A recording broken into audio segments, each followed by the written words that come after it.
आज हम class 11th के स्टूडेंट्स के लिए एक टॉपिक है द्रवों का प्रवाह। उस वाले टॉपिक से आज कुछ इम्पोर्टेंट मटेरियल लेके आए हैं। तो इसमें ये है द्रव का प्रवाह, फ्लो ऑफ लिक्विड्स। द्रव यानी तरल का प्रवाह दो प्रकार का होता है। जो तरल हैं, जो द्रव हैं, जो बहते हैं, तो उनका जो प्रवाह है वो दो प्रकार का होता है। पहला प्रवाह है धारा रेखी प्रवाह, स्ट्रीम लाइन फ्लो। तो इसकी परिभाषा क्या है कि द्रव का धारा रेखी प्रवाह एक व्यवस्थित या क्रमबद्ध प्रवाह है। व्यवस्थित और क्रमबद्ध प्रवाह है जिसमें द्रव का प्रत्येक कण उसी पथ का अनुसरण करता है जिस पर उससे पहले वाला कण चलता है। पहले वाला कण जिस पथ से चलेगा उसी पथ से दूसरा वाला चलेगा, उसी पथ से तीसरा वाला चलेगा। तो ये सभी कण एक ही पथ का अनुसरण करेंगे, एक ही पथ से चलेंगे।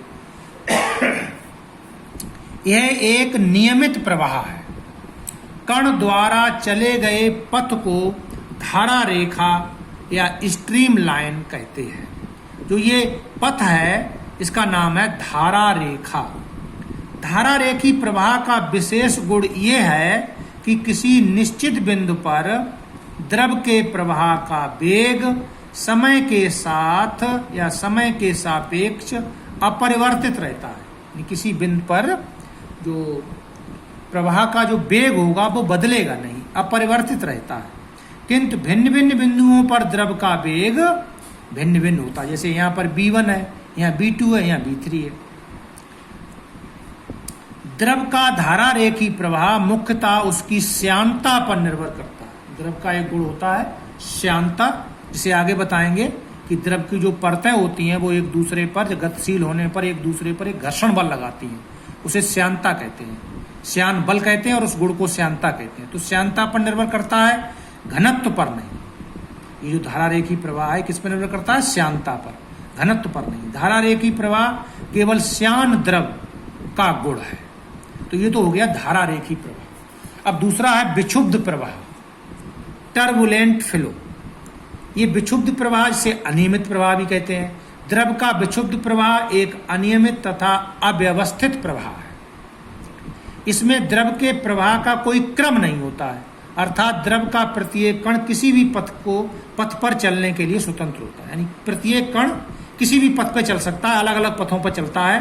तो ये एक पथ पर चलने के लिए, जैसा कि इसमें था, एक पथ पर अनुसरण करेगा प्रत्येक कण, लेकिन इसमें प्रत्येक कण एक पथ पर अनुसरण नहीं करेगा, वो अलग अलग पथों पर भी चल सकता है, चलने के लिए स्वतंत्र है। द्रव का यह प्रवाह मुख्यतः उसके घनत्व पर निर्भर करता है। यहाँ घनत्व पर निर्भर नहीं करता था, ये घनत्व पर निर्भर करता है, श्यानता पर नहीं।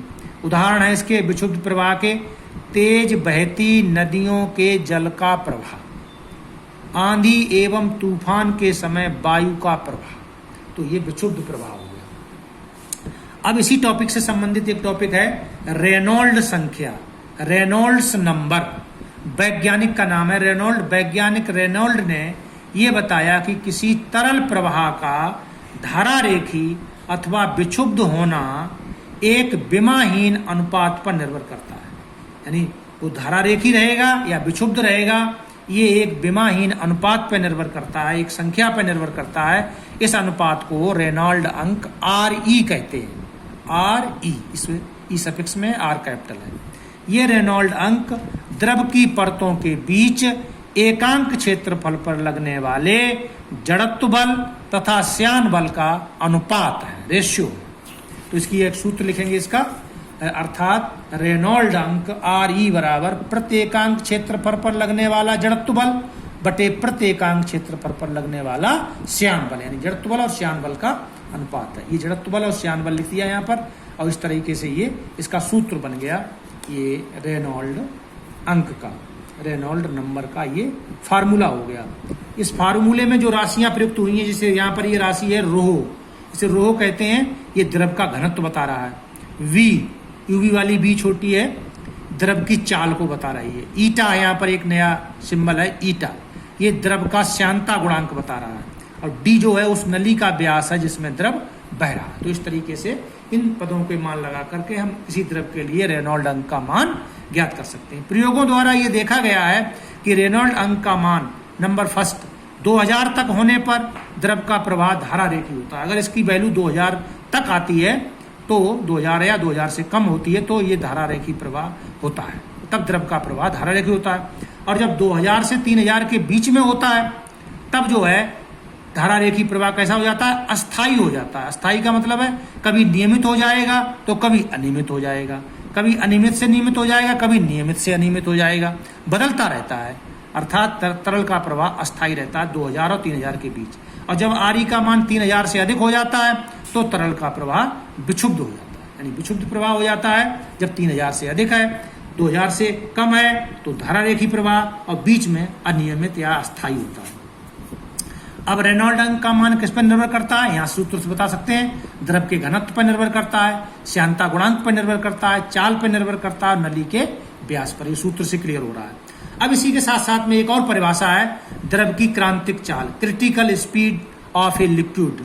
तो किसी द्रव के प्रवाह की वह अधिकतम चाल, जब द्रव चलता है तो जब धीरे धीरे चलता है तो उसका प्रवाह धारा रेखी होता है और एक स्पीड तक वो धारा रेखी बना रहता है।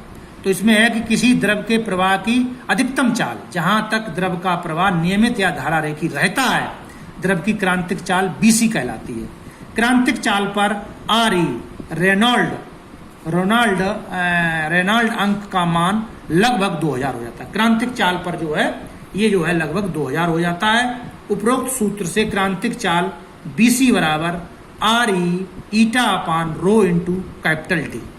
तो इस तरीके से ये क्रांतिक चाल निकालने का सूत्र भी ऊपर वाले सूत्र से बना लिया है। इसमें बी की जगह पे बीसी लगा दिया गया और कैंची गुणा करके ये सूत्र बना लिया गया। तो ये क्रांतिक चाल हो गई। तो ये परिभाषाओं की दृष्टि से, अन्य दृष्टि से ये टॉपिक जो है बहुत ही इंपॉर्टेंट टॉपिक है। ठीक।